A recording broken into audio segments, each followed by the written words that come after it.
everybody. One brain cell between the three of us. Hey, my name is Sumaya Nazar. I'm a Pisces and I'm from New York. I started making music seriously when I was in high school. I definitely think being from New York influenced my music a lot, especially because I am a hip-hop artist, and my family has a history of listening to rap music, spinning records on the block in Queens, making their own raps, and so I really just absorbed what was around me when I left my house, when I was in my house, and a lot of it was just New York music. And I also think, too, I've always been really into international music just because of how much there is in the city. Like, you can walk into a deli and hear Arab music, and then you're outside and you hear somebody playing dembo, and then you walk down the corner and someone's playing Biggie. Like, all of that influenced how I think about music. Honestly, I always knew that I wanted to pursue music. My earliest memory was of knowing that I wanted to be an artist. And I used to sing, every single, TV jingle, every song my parents played for me. I thought everything was a microphone. I was just thinking about how my mom used to take me to this one Haitian hair salon in Queens that had, a black platform where they would, wash everyone's hair. And I have vivid memories of being, 3 years old, thinking that was, a stage, and I was Beyonce, and the hair washers were the rest of Destiny's Child. I always wanted to do music. I always start with Lauryn Hill just because she was the first rapper that I was exposed to, and I think that shows in my music a lot. Apart from Lauryn Hill, I would also just say all of the amazing vocalists of the 90s and the early 2000s, like Whitney Houston, like Deborah Cox, like Mariah Carey. My mom played that all of the time. And my dad played a lot of music from different parts of the world, so I think, hearing North African music and Arab music growing up really influenced how I'm able to think about polyrhythms and polyscales, and that's something that I want to incorporate more in my music moving forward. And my dad also drums a lot, and he's a drummer, so hearing him play polyrhythms while listening to music from back home influenced how I thought about rhythms and wanting my words to be rhythmic themselves. My creative process is either extremely productive or extremely crash out. There's absolutely no in between with me. Sometimes I schedule a session with a producer and we just lock in. A lot of the songs on 1446 were written within 1 to 2 hours, recorded within 24 hours, and it happened very quickly. Other songs that I work on are years-long processes of me going through the same emotions over and over and over again until I'm able to turn it into a 3-minute track. Ooh, honestly, Main Character by Cherry. TikTok got me. I love that song. If I could go anywhere in this moment right now, it would be Tunis, but I have my ticket booked. Well, let me not say that. Inshallah, I will go.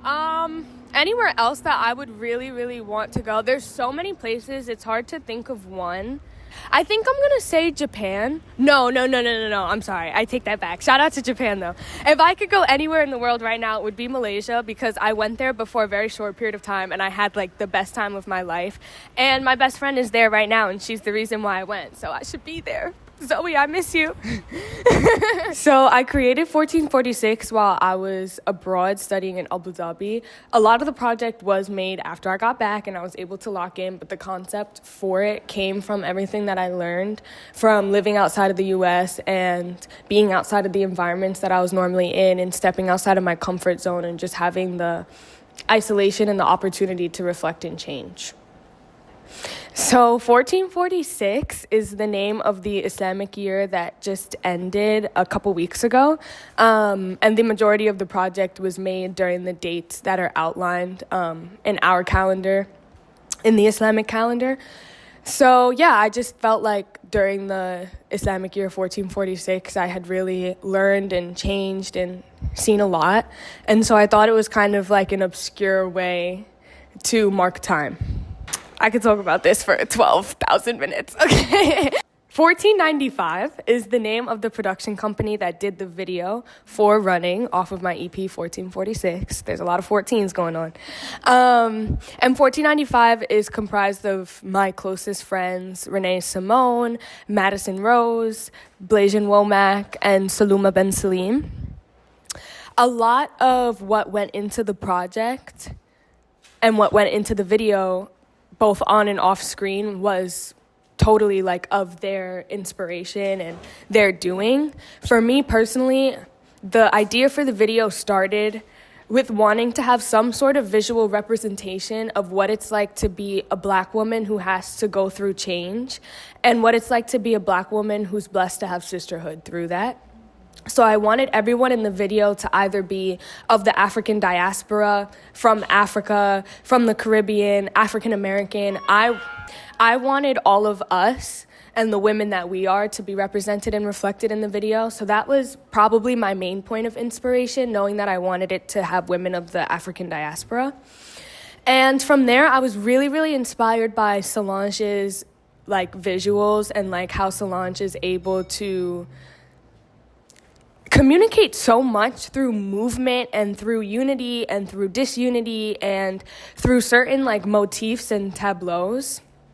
And I just feel like the director, Renee, nailed that right on the head and like immediately knew where I was coming from. And she was able to take the seed that I planted and made sure it was going to like grow into a beautiful flower, which it did. And from there, people like Madison Rose had input on what like the costumes would be because, again, like just kind of got the inspiration of what I was going for in terms of like struggle and growth and elegance and Black femininity and Black sisterhood and unity, and Solange. And yeah, I feel like I went on a tangent, but out of all of my songs, I love to perform Ego Off the Shelf. I forever will. I think from 1446, my favorite song to perform is Downside, just because it's kind of like a crowd anthem. People really get into it. But I also really, really love The Sun. I think it's the most underrated song from 1446, and it means a lot to me to be able to say such a revolutionary message in front of other people. So I first got to know Loudmouth because I did a show here last summer, and I just started talking to Sam and made sure that I kept in touch with the venue because I really liked everything that Loudmouth stood for as a store. And then when I came back to New York and I was looking for things to do this summer, I just hit up Sam and asked if I could help him around the shop. And he was down. So that's the story of me and Loudmouth. Taking care of my cats, calling my parents, trying to make sure I don't forget to eat, consuming a lot of caffeine, making music, watching a lot of reality TV, telling people that I love them, praying, getting anxious about the future, and then praying again, and taking a melatonin to go to sleep. We are on Atlantic Ave right now. This is where my parents met and where I spent a lot of my childhood coming to get groceries, coming to get food at the Yemen Cafe, which is my favorite restaurant in the world forever. And yeah, I had to pull up here. I will always include the Yemen Cafe in everything. I've been doing it since high school. I think it does. I would love to include my background in my music more sonically, but it 100% shows up in my lyrics when I talk about my family, when I talk about my perspective, when I talk about my faith and how I see the world. All of that is informed by the fact that I was raised in an immigrant family by Haitian and Tunisian immigrants in New York, and also by people who had come up during the Great Migration.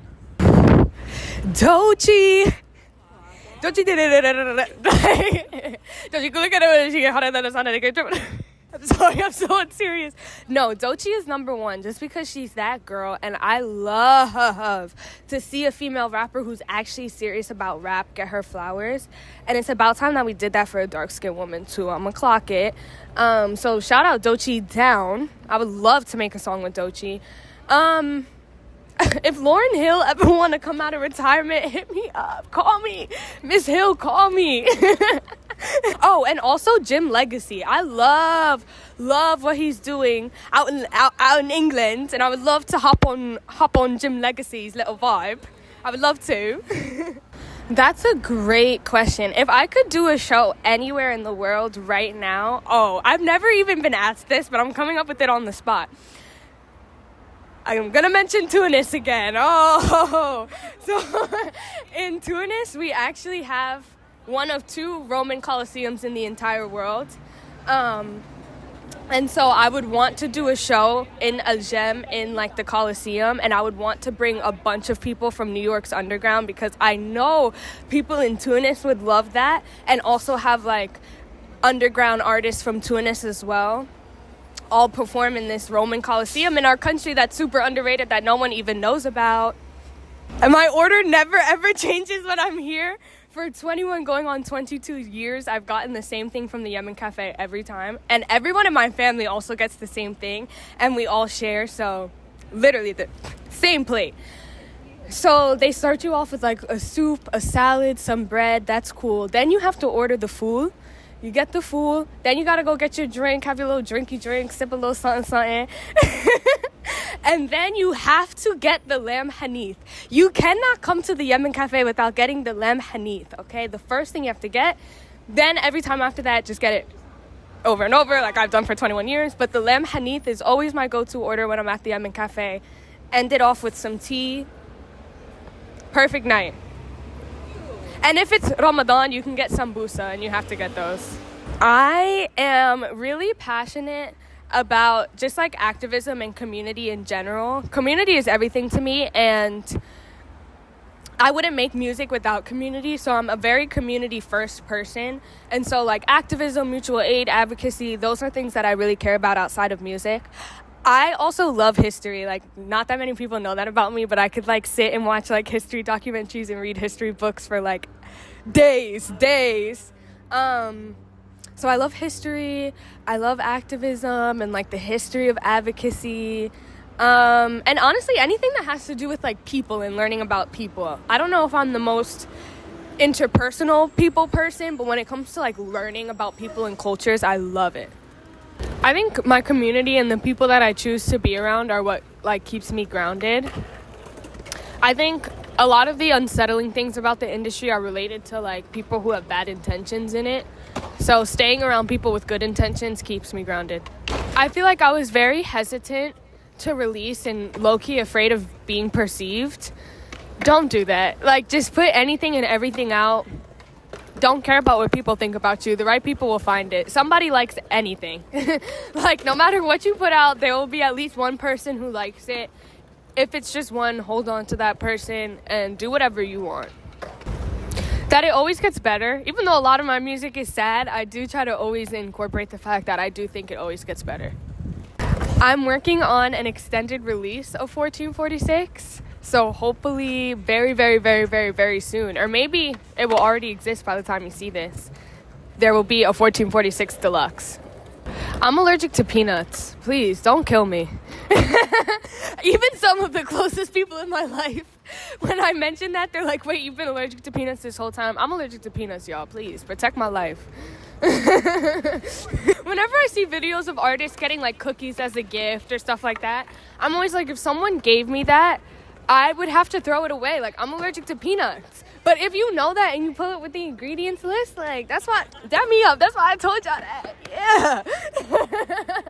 You can find me on TikTok at Sumaya Nazar, SUMAYANAZAR.